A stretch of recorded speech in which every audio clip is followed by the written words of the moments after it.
Assalamualaikum warahmatullahi wabarakatuh. Alhamdulillahirrabbilalamin. Wassalatu wassalamu ala ashrafil anbiya'i wal mursalin Sayyidina Maulana Muhammadin wa ala alihi wa sahbihi wa man tabi'ahu bi ihsanin ila yaumiddin. Amma ba'd. A'udzubillahi minasyaitonir rajim. Bismillahirrahmanirrahim. Maliki yaumiddin. Iyyaka na'budu wa iyyaka nasta'in. Shadaqallahul adzim. Para jamaah yang dimuliakan Allah dan yang saya hormati, pada malam ini kita akan kajian tafsir surat Al-Fatihah, itu ayat keempat, Maliki Yaumiddin.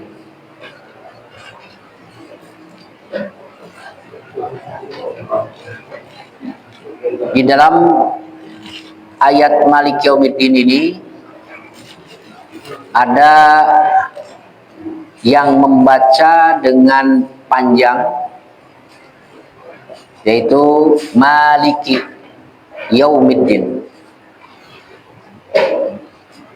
Maliki kalau dibaca panjang artinya pemilik, sedangkan kalau dibaca pendek Maliki itu artinya raja atau penguasa. Kedua bacaan ini dibenarkan oleh seluruh ahli qiraat. Jadi boleh kita baca Maliki Yaumiddin, boleh juga kita baca Maliki Yaumiddin, karena kedua-duanya layak, pantas untuk Allah.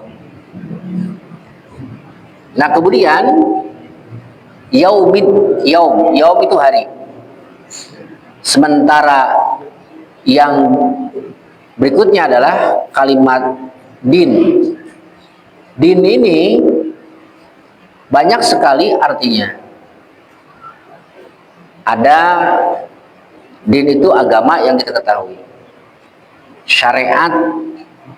Kemudian din juga artinya pembalasan ataupun ganjaran.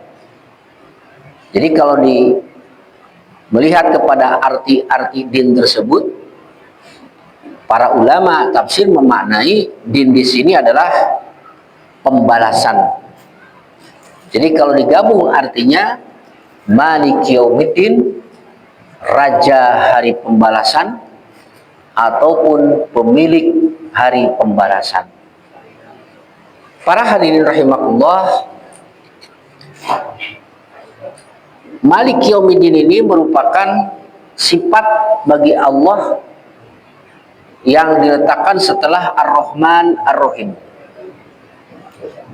Ini ada satu pesan bahwasanya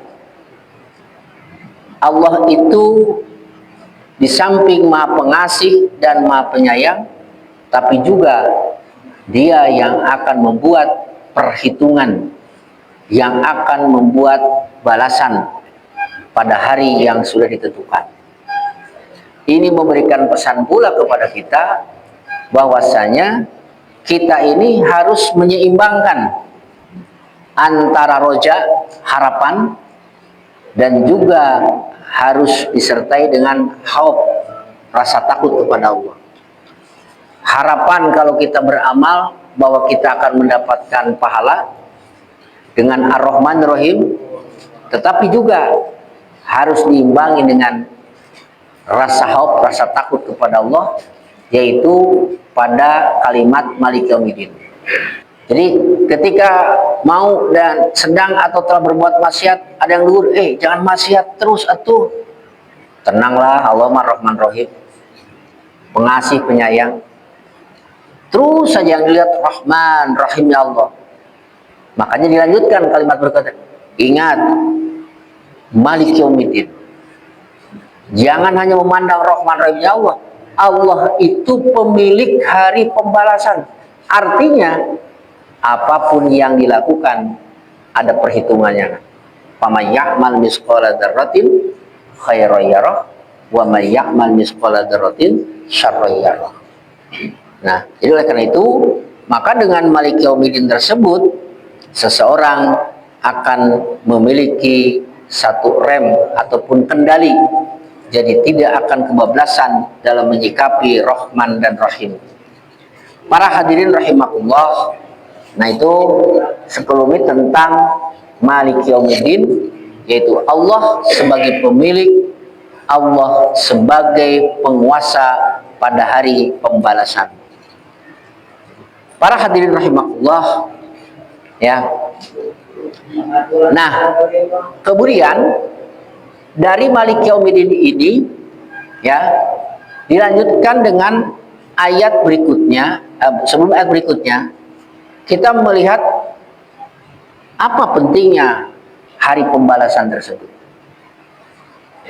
Jangankan kita menurut ahli agama ataupun dalam pandangan agama, menurut pandangan logika saja, ya, ahli filsafat mengatakan hidup dunia kemudian ada akhirat. Di akhirat harus ada perhitungan, harus ada balasan antara kebaikan dan keburukan. Sebab kalau tidak ada hari pembalasan, bagaimana nasib orang di dunia ketika berbuat baik dan ketika berbuat maksiat? Nanti akan menganggap sama, taat jeung maksiat sarua keneh lah, tenang aja lah. Sok maksiat ya, gitu lagi nggak ada balasan apa-apa. Ya, begitupun dengan taat. Akan timbul di mana rasa keadilan kalau sekarang berbuat taat dan maksiat disamakan. Kemudian juga, ya, apa jadinya orang yang teraniaya di dunia tidak dapat balasan? Misalnya kita lihat bagaimana orang dibunuh, dirampas hartanya, ya, diinjak-injak kehormatannya, difitnah. Sementara dia mencari keadilan di dunia, tidak dapat keadilan. Nah, disitulah makanya hari pembalasan adalah sesuatu hari untuk menuntaskan masalah yang belum tuntas di dunia. Jadi oleh karena itulah, hati-hati ketika kita hidup di dunia, kita berbuat zolim, kemudian tidak mendapatkan balasan dari orang yang dizolimi. Nanti ada Malik Yaumiddin, nanti ada Yaumiddin, ya. Nah inilah hadirin rahimakumullah. Makanya penting menurut logika juga harus ada hari pembalasan atas satu kebaikan dan keburukan. Jika tidak ada, maka akan sama antara iman dan kufur, akan sama saja maksiat dan taat, akan sama saja orang yang berbuat zalim dan orang yang dizalimi. Maka akan hilang keadilan, ya. Nah oleh karena itu maka pentinglah adanya Malik Yaumiddin, adanya hari pembalasan. Para hadirin rahimakumullah, kemudian kita menginjak kepada ayat berikutnya adalah iyyaka na'budu wa iyyaka nasta'in.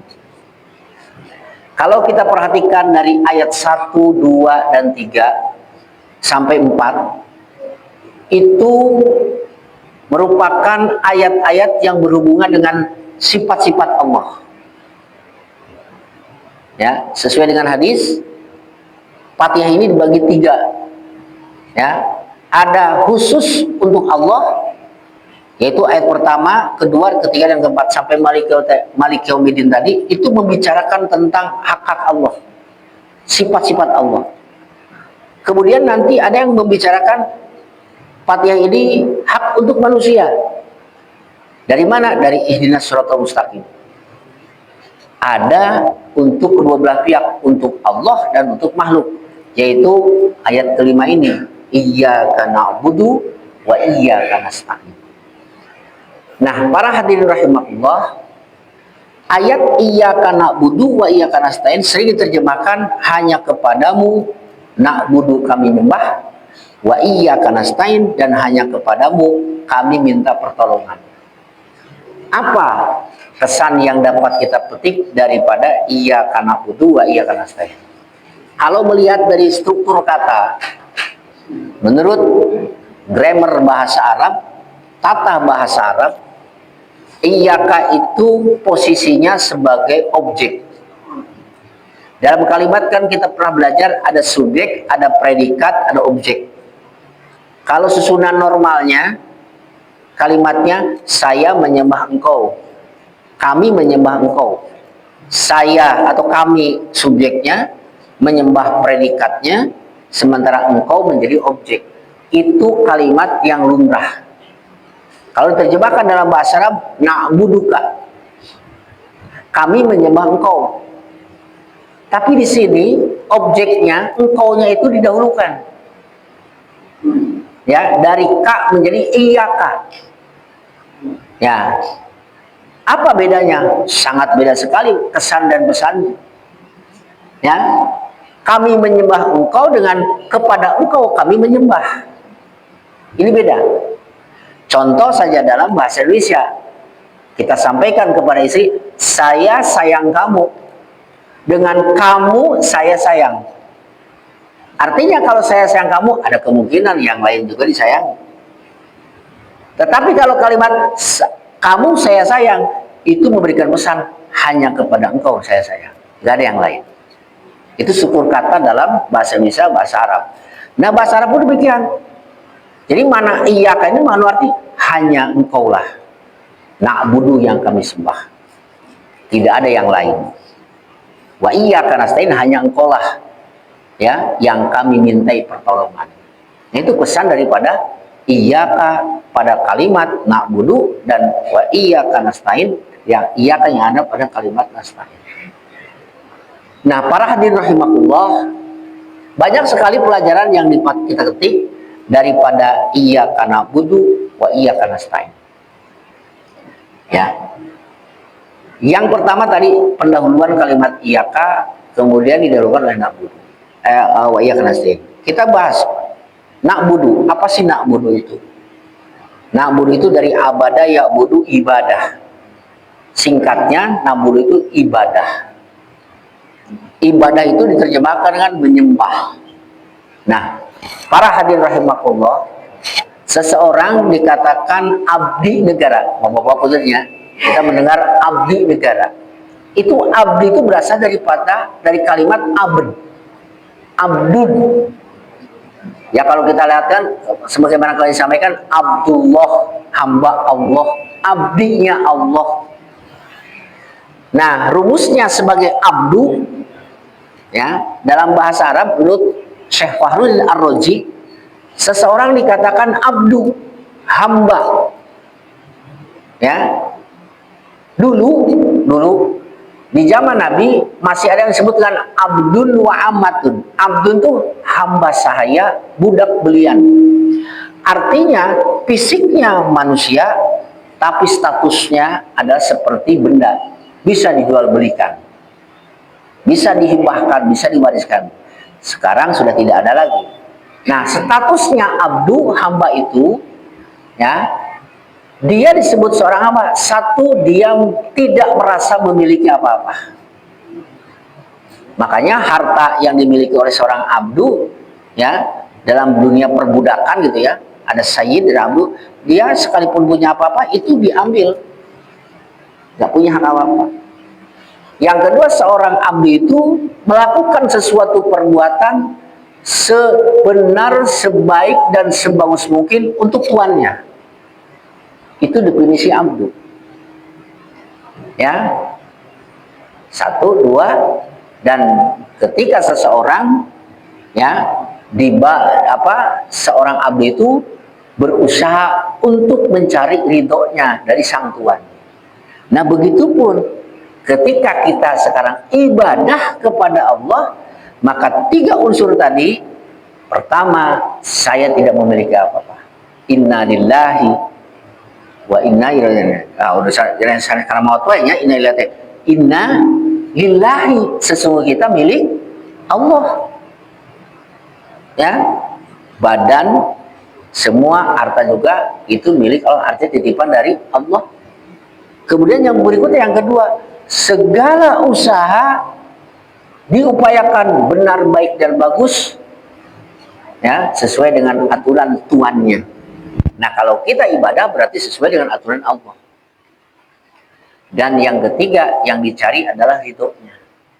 Sehingga disebutkan ibadah itu setiap aktivitas yang dilakukan demi mencari ridho Allah.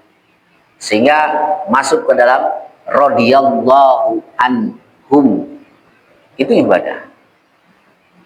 Nah, para hadirin rahimakumullah, ibadah ini harus diupayakan untuk Allah. Iyyaka na'budu. Ya. Begitu juga wa iyyaka nasta'in, minta pertolongan hanya kepada Allah. Nah, penggabungan na'budu dengan nasta'in ini juga ada satu pelajaran. Kalau na'budu ibadah memenuhi hak Allah, kalau nasta'in memenuhi hak siapa? Minta pertolongan. Hak manusia, betul nggak? Mana harus didahulukan? Na'budu dulu, nasta'in dulu. Na'budu dulu, baru nasta'in. Itu kesan dari na'budu ke nasta'in. Mulai nasta'in, minta tolong, doa terus-terusan. Kurang puas, datang ke ahli doa, ke mbah, ke abuya, ke mana gitu ya, minta doa supaya ya subhanallah. Video menuju ke Cirebon, ya, kurang puasanya kaki anu di Jawa Tengah, minta doa nu manjun. Sapanjang jalan ke sholat zuhur, asar, maghrib, isya, arek kumaha sih itu. Nasta'in tapi na'budunan. Nah, para hadirin rahimakumullah, ini memberikan pesan nasta'in mah pertolongan teu kudu dipentak oke bakal datang, asal na'budu yang bagus. Wa may yattaqillah yaj'al lahu makhraja. Barang siapa yang takwa kepada Allah, maka Allah akan jadikan apa? Jalan keluar dari segala masalah. Wa yarzuqhu min haitsu la yahtasib. Bakal diberi rezeki anu teu diduga-duga. Ai teu diduga-duga berarti naon teu diusahakeun heula, torjo we datang. Makanya ada istilah, ya, kata orang tua dahulu mah sekasana gawe we sing bener tuh, kayak kan aya perhitungan anak gitunya. Nah, itu kasarna, Pak. Para hadirin rahimakumullah, kita bercermin kepada na'budu dengan nasta'in. Nabi Muhammad, ya Pak ya, ini belum lagi ayat-ayat yang lain nanti kita jumpai. Ya, man amila sholihan, ya, man amana wa amila sholihan, wah kan terus ada hasilnya, ya, gitu. Nah, Nabi Muhammad SAW, kita perhatikan, mungkin bisa saya sampaikan. Subhanalladzi asra bi abdih. Maha suci Zat telah memperjalankan hambanya. Tidak disebutkan di situ bi Muhammadin, bi Rasulillah, tapi disebutnya dengan kalimat abdi. Isra itu adalah hadiah reward,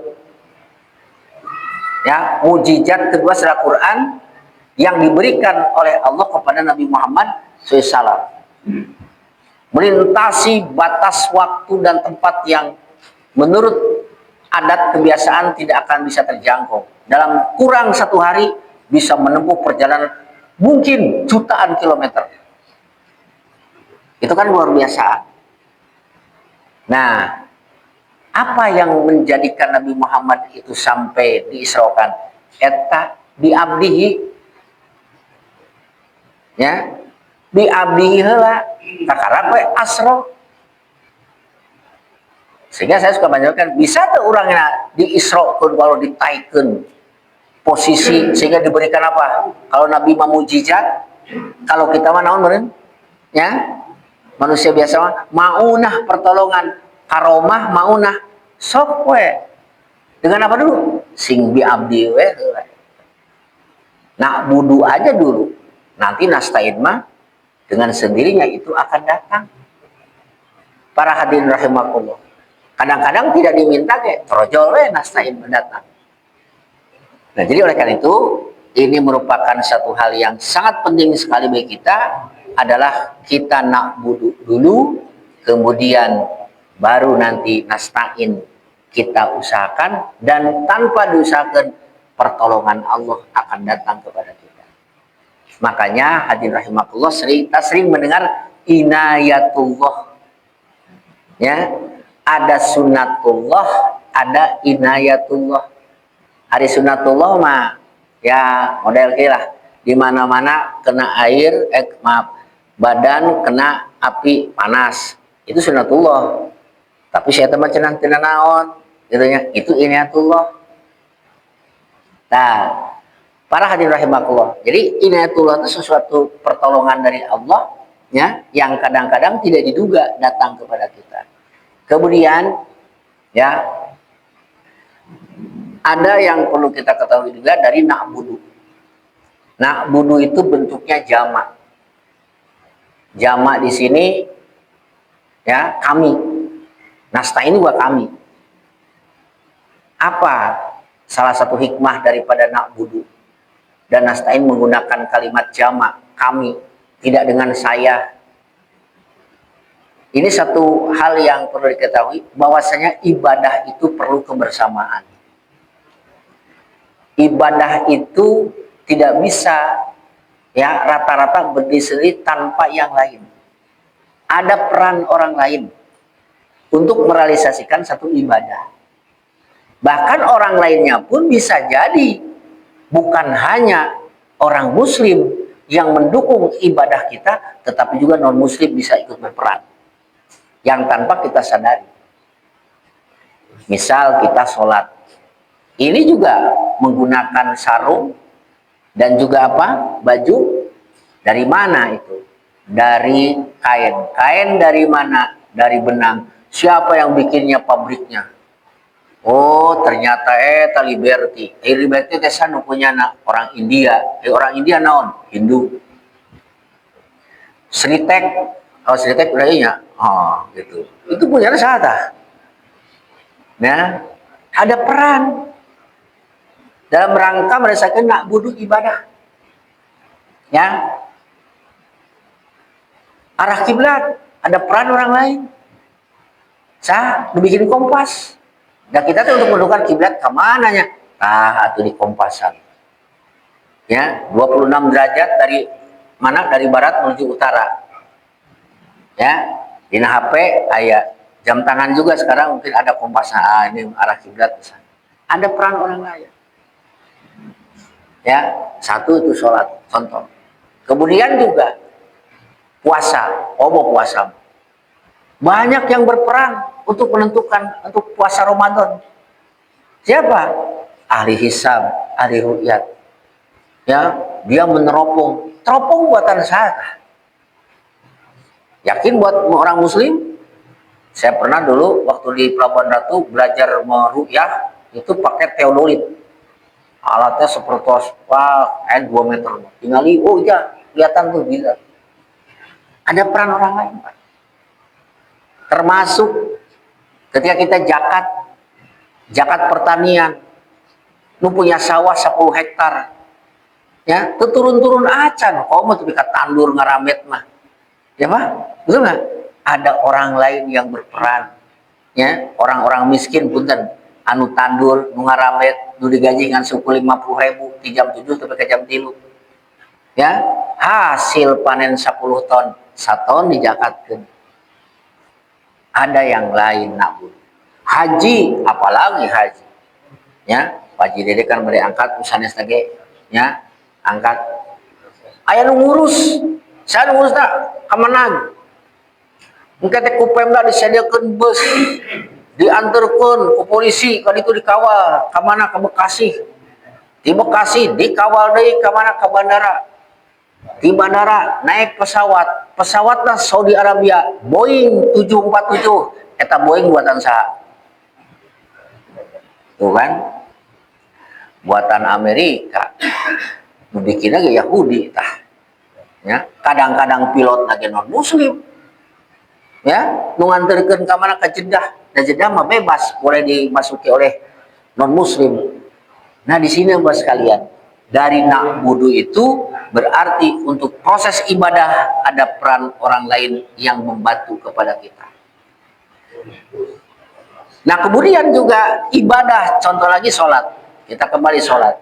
Bukan hanya masalah aurat, arah kiblat, ya, kemudian wudhu dan sebagainya. Untuk merealisasikan berjamaah tidak mungkin bisa dilaksanakan hanya seorang imam saja. Harus ada makmum, minimal makmumnya sendiri.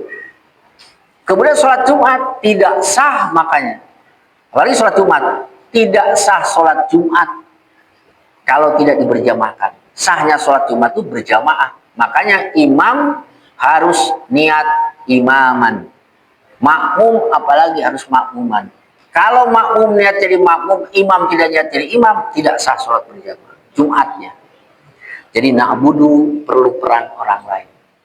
Kemudian wa iyyaka nasta'in. Nasta'in juga minta pertolongan kepada siapa? Kepada Allah.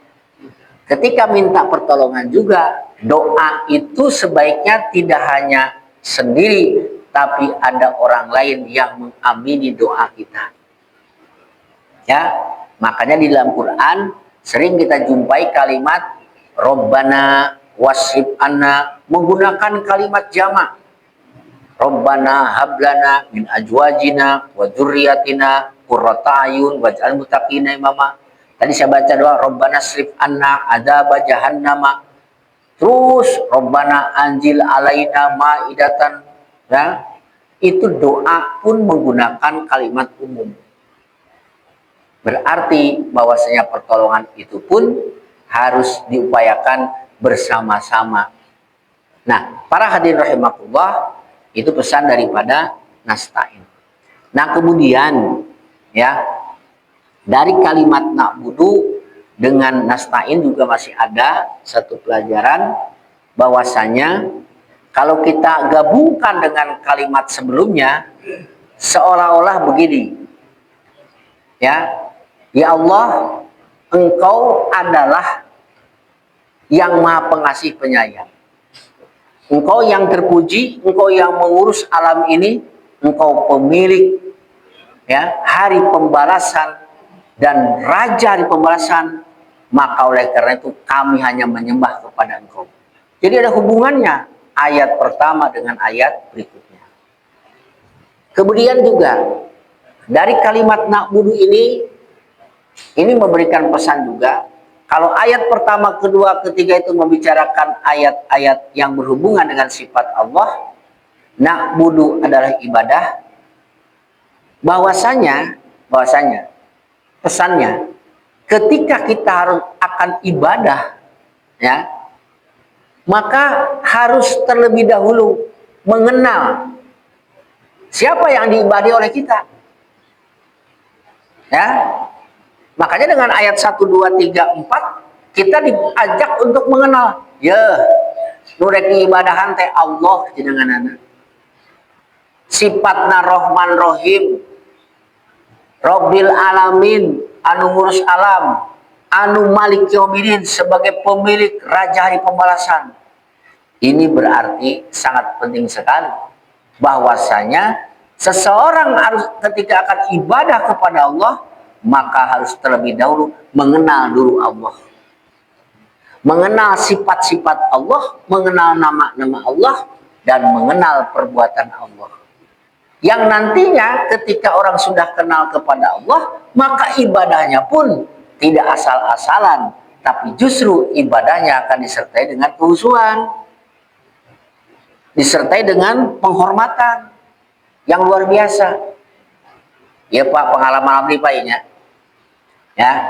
Oh maaf, sebelum pengalaman, Nabi Muhammad SAW saja Pak, ketika diutus jadi Rasul, beliau selama di Mekah itu yang didakwahkan kepada orang-orang musyrik, didakwahkan kepada orang kafir, satu, bukan untuk mengajak ibadah sholat, puasa 10 tahun mereka dituruni ayat-ayat yang berhubungan dengan ketauhidan, ya, dengan kekuasaan Allah. Makanya Bapak perhatikan kalau surat Al-Makiyah, surat Makiyah, surat-surat pendek yang ada di juz 30 itu berisi rata-rata tauhid.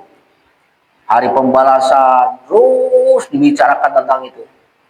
Baru ketika beliau hijrah dari Mekah ke Madinah, 2 tahun di Madinah ada perintah puasa, ada zakat, ada haji. Kalau sholat itu sebelum beliau hijrah. Ini memberikan pesan bahwa tauhid, keesaan itu, mengenal Allah itu sangat penting sekali. Tadi saya sampaikan kesannya nanti kalau orang sudah diawali dengan mengenal Allah, maka dalam pelaksanaan ibadahnya pun akan berbeda dengan orang yang tidak mengenal Allah. Apalagi hanya sekedar ikut-ikutan. Ini sebagai contoh pengalaman Pak saya, mungkin pernah saya sampaikan, kalau tidak ya saya ulang lagi lah. Saya punya jaket kulit Pak. Eta jaketnya sletingnya coplok. Nah, dibawa ke tukang reparasinya, toko jaket kulit di pinggir rel kereta api. Candak we kadinya. Barangkalinya teh aros. Berapa Pak? Sebarakang 150. Ya, gitulah jawabannya ada 150. Ya saya kira tuh 100, udah biasa. 150 tuh, udah biasa. Pas gitu. Oh gitu. Tidak lama kemudian datang, ya, putranya Kiai Tatang Syamsuddin, kurang Perumnas, Pak Ade Hasan, yang kebetulan anaknya mondok dalam muslim. Nah, ketika datang, langsung, assalamualaikum. Oke, ini dia. Mohon, jadi naon? Iya, ngareskeun jaket. Oh gitu. Kedengaran dah kutukan dagang teh. Oke, di dia ngarewos. Dan kenal sama-sama orang Perumnas. Ya. Karena saeta Nandang Al-Muslim. Oh, Masya Allah. Kata langsung seketika Pak. Aduh, Pak Haji, punten. Abi teh mun terang nami unggul. Pak Haji Nandang teh, mana abi teh sanes ieu. Mangga geus jaket mah ku abdi didangdosan. Kin dijajabkeun ka bumi. Alhamdulillah Pak. Saya sebohong ya mah. Jaket eta 150 terjadi gratis, dijajabkeun ka bumi eta jaket. Tah akibat naon dah? Akibat terkenal. Ya kan? Jadi naon? Jadi seperti itu. Ka Allah ge moal jauh teh kitu. Teu wau ka Allah mah teu bertauhid mah ibadahna ge ya. Moal naon? Moal bisa mantap semantap-mantap. Makanya di sinilah penting tauhid dulu terus. Ya, Bismillahirrahmanirrahim. Alhamdulillahirabbil alamin. Ar-Rahmanir-Rahim. Malik yaumiddin. Baru wa iyyakan na'budu. Kakarak ibadah. Seperti ya. Makanya sila tak kenal dan saya. Saya punya tetangga lagi, contoh lagi supaya bisa kita benar-benar ma'rifat lah mengenal kepada Allah. Saya punya tetangga namanya Pak Haji Sulamto. Saat itu dia tugas di tentara 305, dididik di Kopassus Pak, untuk ya para lah prajurit udaranya. Dulu mah kan Linun gitu ya. Nah, dididik Kopassus. Ketika di Kopassus itu ya malumlah saya katanya 6 bulan dididik. Saya pengen makan yang enak. Keluar tah di camp Batu Jajar teh, ketahuan sama pelatihnya. Dia saat itu pangkatnya masih rada ya. Sementara pelatihnya sersan. Waduh, saya dipukul, ditampar, ditonjok. Terserah kumalah. Ini namanya tentara mas biasa banyak. Lalu tampar, ditonjok, ditendang, pakai selang. Setelah itu ditanya, kamu dari mana? Siap, saya dari Jawa Tengah. Jawa Tengahnya mana? Klaten. Klatennya mana? Kita harus kecamatan, desa, sampai lembur kampung, orang tuamu siapa? Anu, beres. Nah, teman saya yang 4 orang ini suruh bubar. Kamu Ramto masuk ke kamar, ke ruangan. Barang ke ruangan deh Pak, eta si sersan langsung nangis, ya ngarangkul karena tukur, sampai bilang, maaf dikira bukan pale. Sing horeng eta Pak Ramto teh saponakan eta. Yang mukul teh sersan teh ponakan nana. Yang 15 tahun tidak pernah ketemu. Jadi ketika dia masuk tentara, Pak Haji Sulamto SD kelas 6. Tadinya tuh dinas kemana-mana 20 tahun saya nggak ketemu dengan ponakan saya itu. Jadi si ponakan teh anak tertua dari kakaknya. Terus didinya mau nangis teman-teman. Maaf dikira bukan pale, bukan pale. Itu anak saya tuh anak, ternyata anak Kang Mas saya yang pertama. Waduh, cenah. Darek ngambek main pangkat lalu luhur, tapi nangis atau mau guguk Pak. Sampai-sampai saya diistimewakan. Sudah pokoknya kalau pengen apa, tinggal bilang aja sama saya. Makan jangan jauh, di rumah. Sampai pelatih usajana di barisan, awas ini pale saya ya, jangan diapa-apain. Saya benar-benar istimewakan Pak. Waduh, nah itu Pak. Itu juga satu gambaran bahwasanya ya, na'budu itu, ibadah itu, pengabdian itu, takzim, hormat harus disertai dengan mengenal kepada Allah. Ya. Nah itu na'budu wa iyyaka nasta'in. Begitu juga nasta'in. Minta tolong kepada Allah. Ya. Nah, ini juga harus disertai dengan pengenalan. Kemudian, Bos sekalian, mungkin ada satu hal yang menggelitik kepada kita. Kita hanya minta pertolongan di sini wa iyyaka nasta'in. Hanya kepadamu kami minta pertolongan.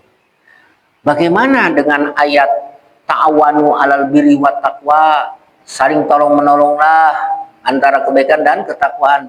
Bukankah itu kita diperintahkan untuk menolong ya orang, dan kita pun minta tolong sama orang untuk berbuat baik? Apakah bertolak belakang? Tidak sama sekali. Ayat di Quran tidak ada yang bertolak belakang. Semuanya sinergi antara satu ayat dengan ayat yang lain. Nah, para hadirin rahimakumullah, disinilah kita melihat bahwasanya ada yang disebut hakikat, ada yang disebut dengan syariat. Nah, ayat ini nanti kita gabungkan oleh ahli tasawuf dijadikan dasar adanya syariat, thariqah, hakikat. Mungkin Bapak-bapak pernah mendengar, ya, syariat. Syariat itu aturan. Nah, syariat itu adalah na'budu, ibadah. Kemudian ada disebut dengan thariqah. Thariqah itu jalan. Apa jalan itu? Thariqah itu taksudu. Kalau ibadah ta'budu, menyembah Allah. Kalau thariqah taksudu, bermaksud kepada Allah. Jadi dalam ibadah, tunjukkan ibadah itu hanya untuk Allah. Makanya ada kalimat iyyaka. Ya.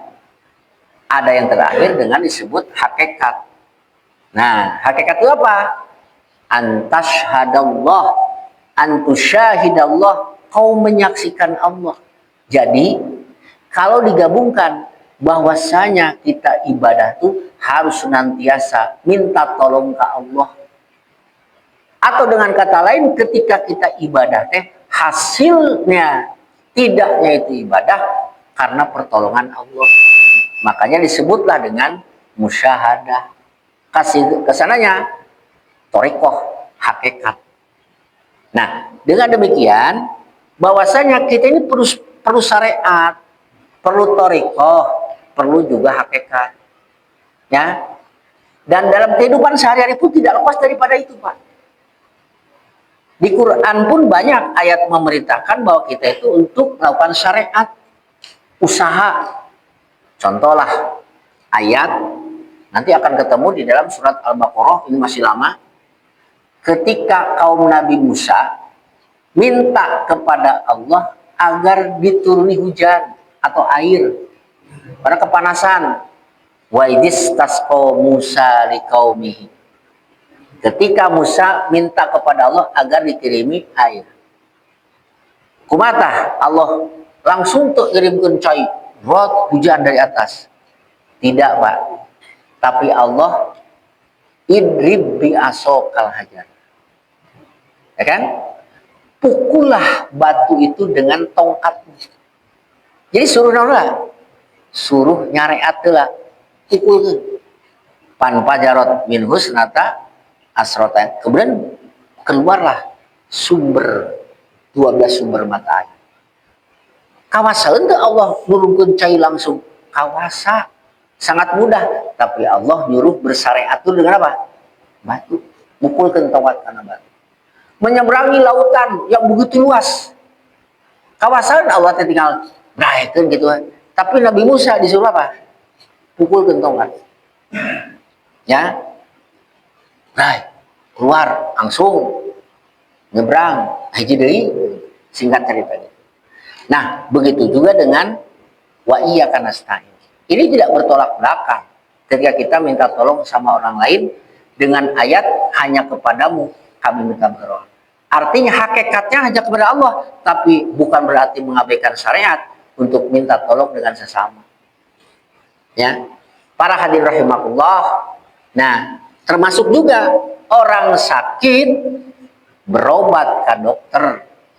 Ku dokter dipasang resep, diminum obatnya, itu juga tidak menafikan ketawakalan ke Allah.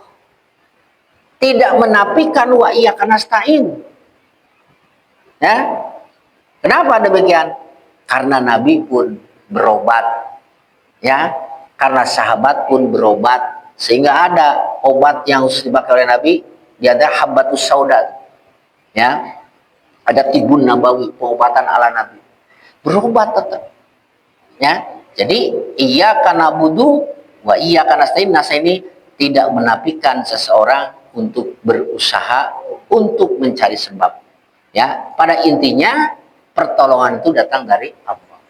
Nah, jadi mudah-mudahan dengan kedua ayat ini bisa memberikan satu pelajaran bahwasanya Allah pemilik hari pembalasan, Allah lah yang harus kita sembah, dan Allah pula yang harus kita mintai pertolongan. Karena waktu Isya sudah masuk.